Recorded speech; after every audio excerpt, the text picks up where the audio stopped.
Morant with a running start. It dunks! Oh my goodness! Tie game in overtime. Gasol will turn his heat. It's gone! Memphis on top.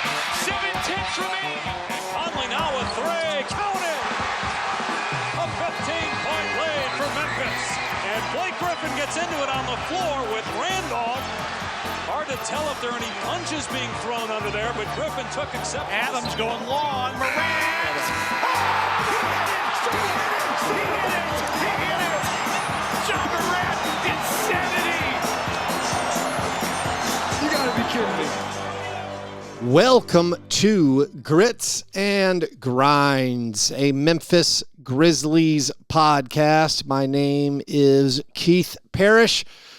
The Grizzlies and all of us have made it to the All-Star break. The Grizzlies skidded, I guess, into this All-Star break. They've lost 4 games in a row. One would argue that's probably what they are supposed to be doing, as post-trade deadline they look to move into the next phase of the team, life after Jaren Jackson Jr. We have gotten to see some familiar faces return. Scotty Pippen Jr. made his season debut. We have gotten a look at a couple of the new players acquired in the Jaren Jackson Jr. trade. But as the Grizzlies head into this All-Star break with a 20-33 record, there are a few things to go over. Also, I did not want to abandon you in your time of need as the Grizzlies embrace the tank for the rest of the year. So let's talk about some of the recent games, some of the recent developments, and honestly go over some good things. We've actually seen some good things from the guys who have been competing in these games. Before I get into all this stuff, just a reminder, if you want to support the creation of this show, do that at patreon.com/fastbreakbreakfast. If you sign up over there for $5 a month, you can join the listener Slack channel, talk about the Grizzlies and whatever coping mechanisms you're using, whatever questions you have about the future. A bunch of good Grizzlies fans in there. Also, a bunch of fans of other NBA teams in there. Also, if you sign up at Patreon, you also get access to exclusive bonus episodes. Again, patreon.com/fastbreakbreakfast. All right, the 4 games since the trade deadline, the Grizzlies have been on this West Coast trip, and they lost all of these games. The first 2 games were against the Trailblazers. That one went very poorly compared to the other ones that were at least competitive. The Grizzlies in that game didn't have Ty Jerome. He set out the first half of a back-to-back. But we did get our first look at Scotty Pippen Jr. this season. Scotty, still good at basketball. So it was fun watching Scotty Pippen play. He had 13 points, 6 assists in that game. The Grizzlies, of course, after the trade deadline, have no healthy bigs. I mean, the last 3 games, Gigi Jackson has done the opening jump ball, but with Zach Edey and Brandon Clark injured, and with them trading away Jaren and Jock Landale, there are no bigs. I mean, they did sign, of course, Lawson Lovering to a 10-day contract. You remember Lawson from Summer League. But the Grizzlies have had to start Omax Prosper at the 5. The Grizzlies have played Kyle Anderson to guard Nikola Jokic in these games. But the Grizzlies in this first game against the Trailblazers, they did start Omax at the 5. Scottie Pippen started because of Ty Jerome being out. KCP didn't play. They actually got up big in the first quarter. They made 8 first-quarter threes, but then after that, they got completely trucked. They, at one point, fell down by 30 points. So not the most fun game. We did get our first looks at Walter Clayton Jr. and Taylor Hendricks in that game. The second night of the back-to-back on Saturday against the Trailblazers, a much more competitive game. The Grizzlies were leading in the fourth quarter. The Grizzlies had a double-digit lead in the second half. This was yet another blown double-digit lead. I believe this one was the Grizzlies' 16th blown double-digit lead of the season. The Grizzlies got outscored 34-19 in the fourth quarter. Again, you can say that's the objective. They're trying to lose. Okay, probably. Like I said in a previous episode, it's hard to now assess everything that happens because in the back of your head, losing probably benefits the team long term? Are we supposed to criticize anything that's going on? Like, that'll come into play in the Warriors' loss. Plenty to criticize if the objective was to win. Like, I do honestly think Tomas Islo did a horrible job at the end of the Warriors game. But that second Trailblazers game, you had Javon Small scoring 22 points. Maybe the story of the game, Omax Prosper had a career night. Omax made a career-high 7 3-pointers on 9 attempts, scored a career-high 25 points. Also, Jemai Mashak started that game. He had 6 steals. It was pretty exciting outside of the late fourth quarter collapse. By the way, that collapse was the Grizzlies' 11th game where they led going into the fourth quarter and lost the game. Again, that happened against the Warriors in the next game. So the Grizzlies this year have now lost 12 times. They weren't tanking all season, I don't think. I guess some could argue.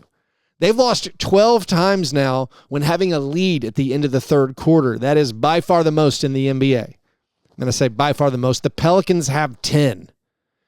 10 games. The Pelicans have had a lead after the third quarter 19 times. They're 9-10. The Grizzlies have had a lead after the third quarter 28 times, which is pretty good. But they're 16-12 now. So they have not been holding on to leads late. The Warriors game, particularly gross. And you have to wonder when you watch teams where the incentive is to lose, the players themselves are not trying to lose. You normally put it on the coaches for which players are available. Usually resting is the biggest thing NBA players or NBA coaches, teams, franchises do to try to manipulate the outcome of the basketball game. The Grizzlies are going to be in the crosshairs, the attention of this as it happens league-wide. It is a plague. I talk about it a lot on Fast Break Breakfast. Losing on purpose is not sports. But the league has incentivized teams to lose on purpose. Like Jaren Jackson Jr.'s new team, the Utah Jazz, they have notably rested their guys in the fourth quarter. Now, the Jazz have actually won 2 straight games. Whoops. But they've gotten more attention because of the NBA's player participation policy. Adam Silver can fine teams if they rest stars. Stars are defined as guys who've made the All-Star game. I can't remember the exact number of previous seasons, but Jaren Jackson Jr. and Lauri Markkanen are defined as a star in the player participation policy. If they are held out for reasons false reasons when they're actually healthy, the league will fine the Jazz. So the Jazz have been playing Lauri Markkanen and Jaren Jackson Jr. to great success for 3 quarters of the game and then sitting them in the fourth quarter. Like Jaren's first game on the Jazz was against Desmond Bane. Very bizarre watching Jaren and Desmond face off. The Jazz were up by 17 points. They lost the game. Jaren and Lauri did not play in the fourth quarter. They lost by 3 points. The next game against the Heat, the Jazz did the same thing. They got up on the Heat. They held on and won this game despite Jaren and Lauri not playing in the fourth quarter. Then against the Kings on Wednesday night, the Kings rested everybody outside of DeMar DeRozan. The Kings are worse than the Jazz. The Jazz have too much talent, frankly. And the Jazz, with it being a home game and Jaren's debut, also, John Conchar, Vince Williams Jr.'s debut on the Jazz, I think the Jazz just said, we're going to win this one. Let's not worry about it. But also, they were ahead by so much, Jaren and Lauri don't play in the fourth quarter. Jaren has scored 22, 22, and 23 points in his 3 games on the Jazz, looking very, very good. But all these teams are trying to lose. Usually what happens is the teams choose which players aren't going to be available. In the Warriors loss, the Grizzlies were playing a lot of their best available players. Like they started Ty Jerome, Jalen Wells, Cedric Howard, Gigi Jackson, and Kyle Anderson. Of course, there's no bigs, but like Kyle Anderson is a solid NBA player. I adore Kyle Anderson. Ty Jerome's been playing great for the Grizzlies. They had Cam Spencer, Scotty Pippen Jr., KCP off the bench. Maybe the weak links on the bench, you'd say it's Jemai Mashak and Taylor Hendricks. Those guys had pretty solid games.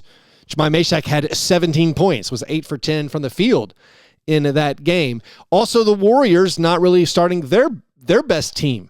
They didn't have a lot of their normal players. They're starting Pat Spencer. We had the Pat Spencer, Cam Spencer showdown. They're starting DeAnthony Melton. I mean, if you've been a listener for a long time, DeAnthony Melton, one of my favorite Grizzlies players ever. Also, Kyle Anderson, one of my favorite Grizzlies players ever. Those are my two favorite guys on the team from several years ago. Seeing those guys go against each other, seeing the Spencer guys go against Spencer brothers go against each other. There were fun angles to this game, but it was a shorthanded Warriors team against a shorthanded Grizzlies team, and the Grizzlies were playing really, really well and built a 17-point lead in the third quarter. They led for almost the entire second half. It felt to the Warriors like a miracle win. They trailed the entire second half until there were 19 seconds left. Now, were the Grizzlies trying to win in this game? They weren't trying that hard. Ty Jerome and Scotty Pippen Jr. were not on the court at the end of the game. Both of those guys are playing with extreme minutes limitations. So you're saying, okay, well, that's maybe why the excuse for why they're not out there. The Grizzlies had Cam Spencer. They didn't have Jalen Wells and Gigi Jackson out there, but also Javon Small and Jemai Meshack, the two-way guys. So maybe they weren't trying their hardest to win in that way. The guys on the court were competing. They just happened to not score for the final 4 minutes of the game as the Warriors came storming back. Then there's the final possession. I argued, or I presented the idea that in a previous game where the Grizzlies lost on a last-second shot, it was that step back from Ja Morant. I can't remember the specific game. One of Ja Morant's last games that he played.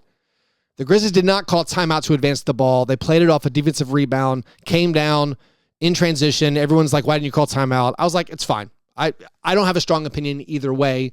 They thought, it was against the Hawks. They thought not letting the Hawks set their defense, not letting the Hawks sub out Luke Kennard and put Dyson Daniels back in. I thought it was a arguable, defensible decision for Tomas Islo to not call timeout, just play it out and hope you got a transition opportunity in the final 6 seconds of the game.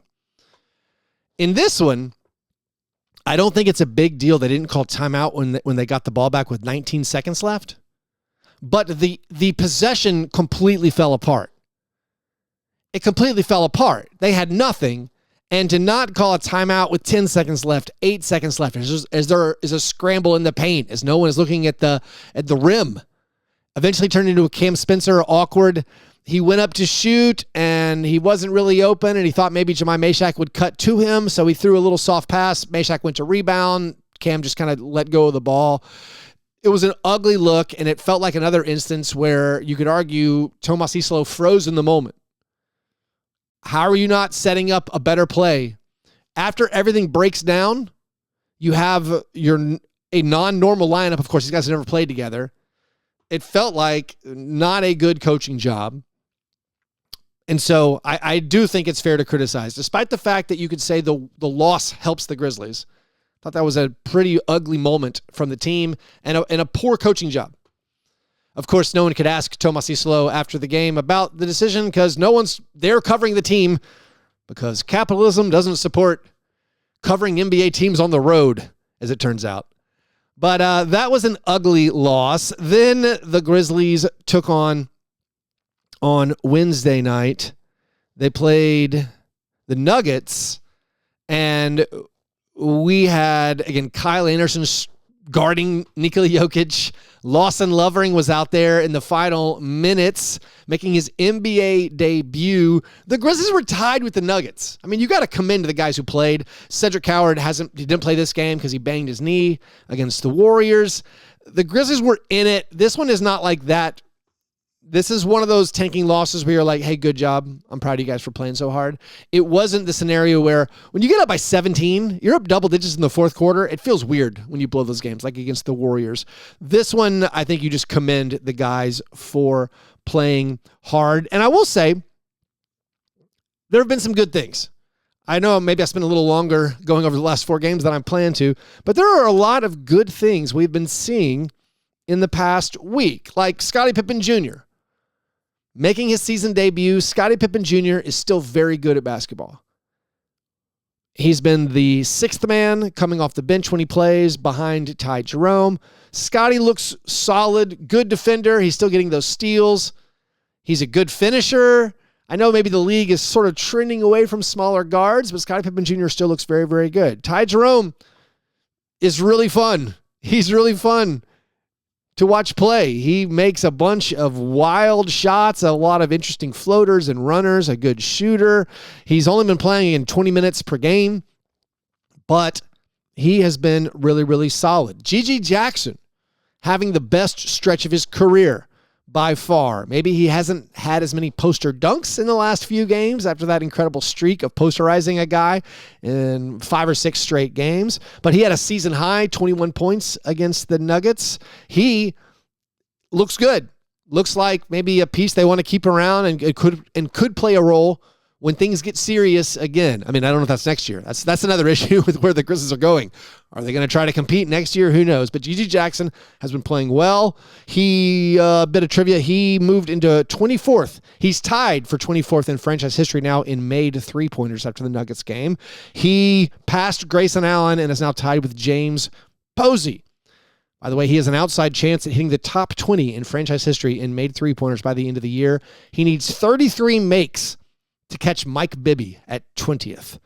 That's just a commentary on the different nature of basketball nowadays with the heavy three-point shooting. Omax Prosper has been great. Omax Prosper, after that explosion against the Trailblazers with 25 points, somewhat strangely didn't play. I know the two-way guys have a limited number of games they can play. It did feel notable, like, why isn't Omax playing? He was great last game, but he did play against the Nuggets on Wednesday and had another really strong game. He scored 14 points on 7 field goal attempts, 6 for 7 in this game against the Nuggets, 2 out of 3 from the three-point line. That's following up his 7 for 9 from the three-point line. If Omax Prosper makes three-pointers, you got something. You got something. So impressive stuff from Omax Prosper. That's been a huge bonus. Also a huge bonus, a good thing. I mean, just as a fan, having Kyle Anderson back is a delight for me personally. I love Kyle Anderson. I would argue, somewhere around the 20th to 25th best player in franchise history, if we include longevity. If you remember the offseason, all of us were doing our top 25 player rankings. Like, Kyle Anderson has played a ton of games on the Grizzlies, and to have him back, have him starting, he's a fun guy to cheer for. He talked to JaMychal Cole about his excitement to go back to Jim and Nick's barbecue. He said some nice things about the city of Memphis. So having Kyle Anderson back out there, maybe it's not a long-term important thing. Of course, his contract is not guaranteed for next season, but watching Kyle Anderson again has been fun. He has 5 steals and 4 blocks in his last 3 games. He's already, since rejoining the Grizzlies, passed John Conchar and Tyus Jones to move into 17th in franchise history in steals. And also Meshack. I mean, Meshack, I think, has been a big positive. Adam, the Grizzlies film guy on social media, he's in the Slack channel, the Patreon Slack channel. He was talking about how there's a bunch of concerning on-off numbers for Jahmai Meshack going back to college on the Memphis Hustle, and at UT, bad on-off numbers. They've been okay the past couple of games, but to my eye, he plays so hard. He's such a defensive pest. You saw him ripping the ball away from Jokic on Wednesday. He had that 6-steal game. I thought Meshack's been a very nice positive with the way he's defended and played. So that part of it, mostly good. And there's still maybe some not as ideal things. I would point to the coaching. I don't know how you can call it a bright spot this year. Like, out of timeout plays haven't been great. Have you gotten team buy-in, player buy-in? Well, maybe not so much. The weird substitution pattern, which you say, okay, you're trying to do this new thing, but you have more blown leads than anybody else in the entire NBA. You look at the end-of-game situation stuff.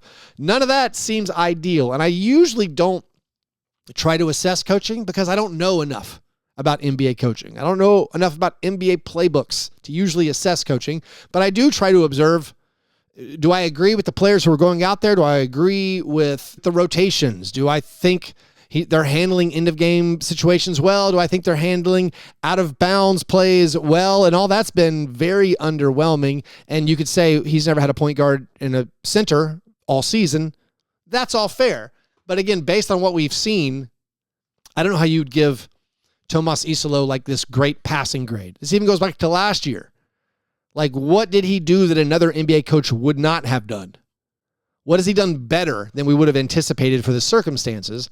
I don't think anything this year or last year when he took over has gone better under the specific circumstances than could reasonably be expected. I would say everything's gone kind of poorly, or what you might expect in a bad situation. So that hasn't been as good. Also, we do have some injury issues with some of the players. So let's get into that actually right after this short break, and we'll talk a little bit more specifically about the NBA's tanking race.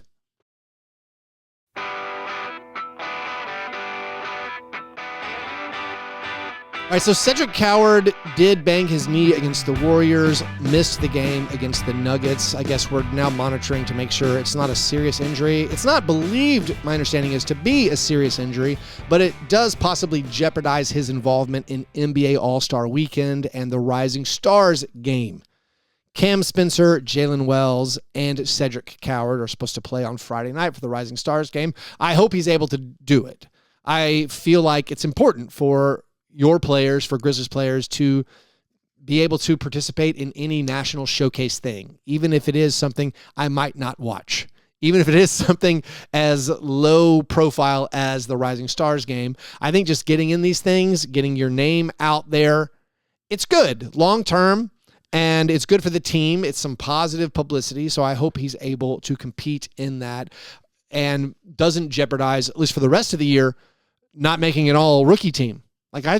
I would like Cedric to keep playing. I don't want him to risk his health, but if he's able to play, I want him to make sure he ends up on first team all rookie, and I hope he plays this weekend in Los Angeles for the Rising Stars game. Walter Clayton Jr., after playing a couple of games for the Grizzlies, he injured his calf, and that, of course, is concerning. Calf injuries, of course, have been an epidemic in the NBA, so that isn't good news. We hope he heals up, comes back quickly. As far as the rest of the team, after the All-Star break, which is going to be 8 days off for most players, the Grizzlies' next game, February 20th. By the way, do you know what the Grizzlies' next game is after the All-Star break? It's a home game against Jaren Jackson Jr. and John Conchar and Vince Williams Jr. Grizzlies host the Jazz on February 20th. Tickets are really cheap if you want to go see Jaren Jackson Jr. play. A huge tank battle. But after the All-Star break, I think the question is going to be which Grizzlies players keep playing and do any Grizzlies players come back. The NBA's player participation policy is going to affect the Grizzlies somewhat, and there's going to be questions asked from the league if Ja Morant is healthy. After the trade deadline, and maybe I should have talked about this, after the trade deadline, Zach Kleiman did hold a media availability for those reporters in Memphis, and the most notable thing to me that was said was that Ja Morant's availability will be a medical determination. Kudos to the reporters in the room who followed up. Are you saying if Ja Morant is healthy, he will play? Which is a question we're all wondering. What's going to happen with Ja Morant on the Grizzlies? Has he played his final game as a Grizzly? We don't know. And Zach Kleiman said, I said what I said. When asked if he's healthy and ready to go, and if it affects the Grizzlies' ability to chase a high draft pick, will Ja Morant play?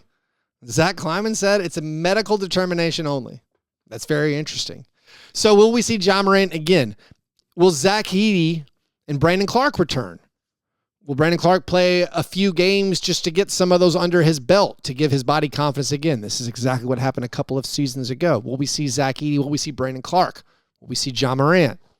What about Santi Aldama? Santi's been dealing with a knee issue, and reading between the lines of what the reporters have said about him, it doesn't sound like he's close to playing. But maybe he comes back soon. Maybe I'm misinterpreting those words. So which players are going to be playing? How many more games do we get out of Cedric Coward and Ty Jerome and Scotty Pippen Jr.? Because the Grizzlies will not be trying to win. There are still a ton of games left. This is one of the big issues with tanking in the NBA. The Grizzlies have 29 games left. 29 games. That is so many games. And the Grizzlies are going to be strategically trying to lose as many as possible. Of those 29 games, as best I could count it, I think it's 6 of them are against the really bad tanking teams. The next 2 home games, big-time tanking games. Against the Jazz, which honestly, you lose that Jazz game, you're only 2 games behind them in the tank race. Grizzlies have 20 wins. If you lose to the Jazz will have 19 wins. The Jazz also running into the issues, some of their players are too good. They have too many okay players. And some of the other teams, the Wizards, the Nets, the Kings, can really put out some horrible lineups. That's going to be one of the Grizzlies' issues too. Even when all those guys don't play, you saw it in the Warriors game. You still have some competent NBA players. If Cam Spencer, KCP, Scotty Pippen Jr., if those guys are coming off the bench for you, if you still have Kyle Anderson around, if Gigi Jackson's playing well, if Omax Prosper and Jemai Meshack give you good minutes, all of a sudden you have slightly too much competence and you might win some basketball games. But right now, as things stand, with the Grizzlies having lost all 4 games of this road trip, they have gotten a little bit of separation from the Bucks. On Wednesday night, the Bucks gave the Grizzlies a double win. The Bucks signed Cam Thomas, who the Nets waived. Cam Thomas had a massive game, scored I think 34 points or something like that. The Bucks beat the Magic. That moved the Grizzlies 2.5 games beneath the Bucks in the standings, or closer to the top of the Tankathon standings. So the Grizzlies right now firmly in 8th. If the lottery were held with the Grizzlies having the 8th best odds, that is roughly a 19% chance at a top 3 pick. So that's not bad, I guess. It's better than where they were just a week ago. They have not caught the Mavericks. The Mavericks still keep losing. The Mavericks started Tyus Jones last game. That really surprised me. I do think the Grizzlies can probably catch the Mavericks. The Mavericks have too many good players in my estimation. So I think getting to that 7th best lottery odds spot is absolutely attainable. And then maybe you can catch the Jazz. The Pacers have won 2 games in a row. And that's interesting because, of course, the Pacers traded a top 4 protected pick at the trade deadline. So you'd think they'd be trying to lose more. But they ended up playing the Nets on Wednesday. And the Nets, it was a huge tanking battle. The Nets lost to the Pacers backup. So I do think the Grizzlies can eventually get to maybe the 6th worst record. Also, again, the Pelicans, they won 2 games ago, but then lost again. The Pelicans have no incentive to lose. So hopefully the Pelicans will rack up some wins. They have 5 fewer wins than the Grizzlies. Like if the Grizzlies over their final 29 games, can they only win 5 times? 5-24? I mean, they might be able to do worse. But let's say they go 5-24, which is disgusting and horrible and immoral, but it's what the league has incentivized the teams to do. Then you need the Pelicans to win 10 more times. Can the Pelicans go 10-20? Feels like a lot. So these tank races are going to be tough. But again, you're trying to increase your odds at a top 3 pick from roughly 19% to hopefully get them up to like 30% or higher. Now, that double Bucks win by beating the Magic are now slotted to have the 17th pick. So the Grizzlies will get the 17th pick from the Magic. But that's if the Magic survive the play-in and make the playoffs. It would be the 17th pick. Also behind the Magic, you have the Hornets, who are playing way better than the Magic. The Hornets are playing basically as good as anyone. The Hornets are awesome right now. The Magic could get overtaken in the standings by the Hornets. We are cheering for that. Also, you have the Hawks and the Heat chasing the Magic. Now, the Hawks have not been very good. The Heat are also not very good. But those teams feasibly could catch Orlando. We're hoping for this. Even if they don't catch Orlando, right now the play-in is set to be the Magic, the Heat, the Hornets, and the Hawks. If the Heat or the Hornets can overtake Orlando, you have a significant chance that Orlando misses the playoffs. Basketball Reference's playoff probabilities right now put the Magic at 36% to miss the playoffs, meaning, of course, the Grizzlies would get another lottery pick. It would have remote odds of jumping up, but it could jump up. And if it jumps up, you get it. So we are all cheering against Desmond Bane right now. I know we've been doing it all year, but it actually has been trending a little bit positively that hopefully one of those teams in the East, the Hornets, the Hawks, or the Heat, could catch the Magic. A lot of this is going to come down to, though, just the league-wide tanking. 10 teams trying to lose. Who has the fewest games or the most games against these teams losing on purpose? But that is definitely something to monitor. And also something a little fun. It's not fun, I don't feel like, to cheer for your team to lose, even if it helps you in the long run. It is fun to cheer for other teams to lose. When they lose, you can feel good. That improves your draft pick. That feels at least more ethical to me. Anyways, thanks everybody for listening. If you want more from me, again, patreon.com/fastbreakbreakfast. Hope you guys have a great all-star break. Make sure you're subscribed on YouTube or whatever podcast app you use to get the next episode whenever it comes out. All right. Have a great weekend. Talk to you soon. Go Grizz.